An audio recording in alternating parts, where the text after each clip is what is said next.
बंधुगण जय जगन्नाथ। प्रगति पथे ओडिया यूट्यूब चैनल तरफ आपको स्वागत करुच्ची। यह हूँ मोर ओडिया ग्रामर पार्ट 6। यह पूर्वर 5टी एपिसोड दे सारी। यह एक संपूर्ण भाव शिक्षा भित्तिक चैनल जो थे कि वर्तमान केवल ग्रामर उपरे आपण मानकू गोटे एपिसोड दूची।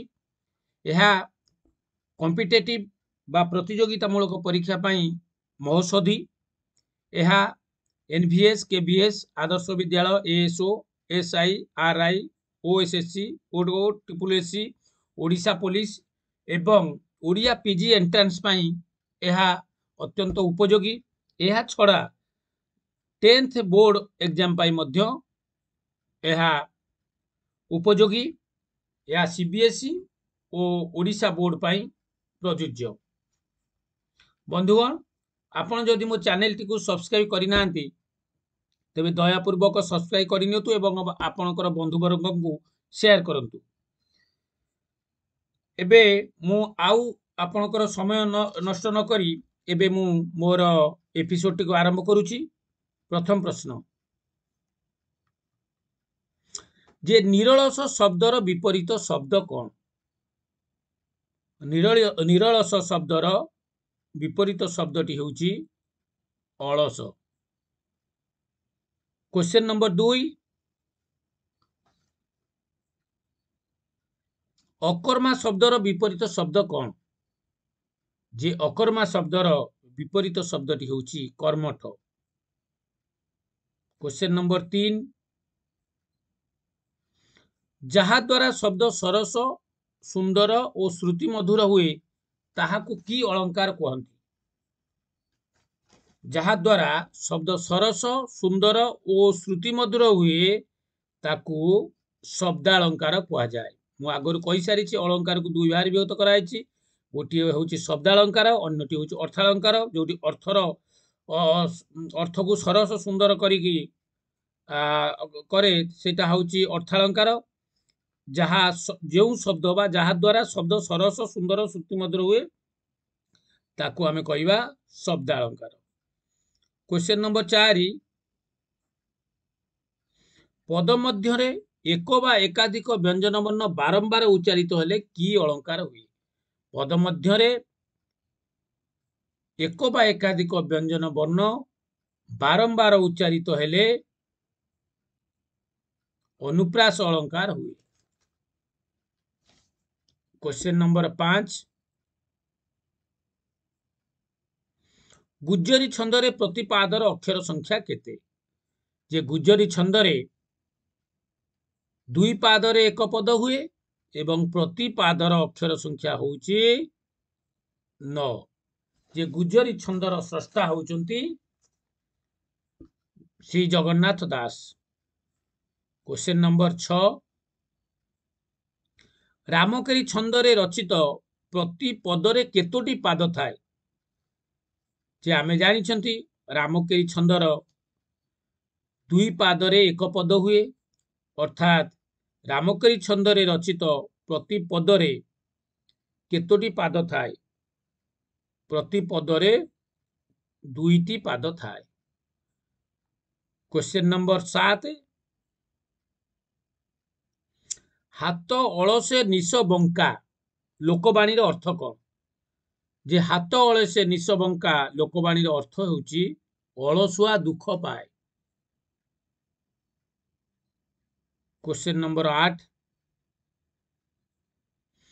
जान जाऊ मान थाऊ लोकवाणी अर्थ कौन? जान जाऊ मान थाऊ लोकवाणी अर्थ होउची सम्मान बा इज्जत जीवन ठारू बड़। क्वेश्चन नंबर 9 सुआ परी घोषिबा यह केउ प्रकार रूढ़ी? सुआ परी घोषिबा यह केउ प्रकार रूढ़ी? रूढ़ी को आमे साधारणतः 3 भाग विभक्त करछंती। गोटे क्रिया युक्त रूढ़ी आउ गोटे क्रियाहीन रूढ़ी 3 नंबर टी होउची तुलनात्मक रूढ़ी। तेणु सुआ परी घोषिबा अर्थ होउची घोषिबा यह होउची तुलनात्मक रूढ़ीर अंतर्गत। क्वेश्चन नंबर 10 जीरारु शिरा काढ़िबा रूढ़ीर अर्थ कौन जे जीरारु शिरा काढ़िबा रूढ़ीर अर्थ होची अजथा दोष देखाइबा बंधुगण आपणकर ए प्रश्न गुड़िक केवल आपणकर प्रतियोगितामूलक परीक्षा पाई मु याकू बाछि बाछि सब क्वेश्चन आणुची किंतु यह निश्चित भाव में आपन को सफलता आनीदेव एथिरे संदेह नाही तेणु मोर चैनल टी को जदि सब्सक्राइब करि नांती तेबे सब्सक्राइब करि नियंतु कमेंट करंतु शेयर करंतु एवं आपन बंधु वर्ग को एहाकू शेयर करने को भूलंतु नाही क्वेश्चन नंबर 11 सुमन कुसुम पुष्प कहले कहा को बुझा जाए जे सुमन कुसुम पुष्प कहले फूल को बुझा जाए यह होची फूलर प्रतिशब्द क्वेश्चन नंबर 12 चक्षुश्रवा कहले कहा को बुझाए जे चक्षुरे शुणे तेणु चक्षुश्रवा कहले आमे साप को बुझंती क्वेश्चन नंबर 13 आवाहन शब्दर विपरीत शब्द कौन जे आवाहन शब्दर विपरीत शब्द होची विसर्जन क्वेश्चन नंबर 14 वाक्यर उक्ति को केते भाग रे विभक्त करा जायछि जे वाक्यर उक्ति को दुई भाग रे विभक्त करा जायछि गोटे होची प्रत्यक्ष उक्ति अन्यटी परोक्ष उक्ति क्वेश्चन नंबर 15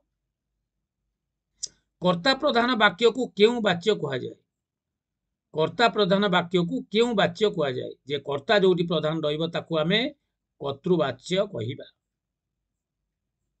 क्वेश्चन नंबर 16 गीतटी को सुन भाववाच्य रे कौन हेबो गीतटी को सुन भाववाच्य रे गीतटी सुना हेउ यह ही हेबो क्वेश्चन नंबर 17 वाक्य रे थिबा पद संयोजना को कौन कहा जाए बहुत बढ़िया क्वेश्चन वाक्य रे थिबा पद संयोजना को आसति कहा जाए वाक्य रे थिबा पद योजना को कौन कहा जाए जे वाक्य रे थिबा पद योजना को आसति बोली कहा जाए वाक्यर ये होची गोटे लक्षण जे वाक्यर मुख्य लक्षण तीनोटी आकांक्षा योग्यता आसति क्वेश्चन नंबर 18 आसतिर अन्य नाम कौन जे आसतिर अन्य नाम होची पद विन्यास माने जो पद पाखरे जे बसिबा दरकार कर्ता परे क्रिया क्रिया परे कर्म इत्यादि क्वेश्चन नंबर 19 गोलोक बिहारी शब्दर शुद्ध रूपटी कौन हो बहुत इंपोर्टेंट प्राय CBSE Odisha board 10th exam रे आसुची गोलोक बिहारी शब्दर शुद्ध रूपटी होची गोलोक बिहारी लरे ओकार हबो गोलोक बिहारी क्वेश्चन नंबर 20 शेष प्रश्न एई एपिसोड रो यह मध्य एक इंपोर्टेंट अनुसूया शुद्ध रूपटी कौन अनुसूया जो शब्द लिखा जायछि तार शुद्ध रूपटी कौन हबो जे अनुसूया रो शुद्ध रूपटी हबो अनसूया देखो तार लेखा को देखियो पड़ियो अनुसूयाटा हला अनसूया या होची शुद्ध रूप बंधुगण एठी आमे 20 टी एमसीक्यू प्रश्न सहित उत्तर आलोचना कले आशा करे आपन निश्चित भाव रे या भलो लागिवो एवं आपन को परीक्षा पाई या महोत्सवी तेणु आपण काल विलंब न करी भिडियोटी को आरंभ रु शेष पर्यंत देखिया पाई चेष्टा करंतु एवं आपणकर बंधु वर्ग को मध्य देखिया पाई कहंतु मोर प्रगति पथ ओडिया यूट्यूब चैनल तरफ रु आपण को अशेष धन्यवाद देई मोर आज एपिसोड टी को शेष करूची आपण मानको नमस्कार जय जगन्नाथ जय जगन्नाथ।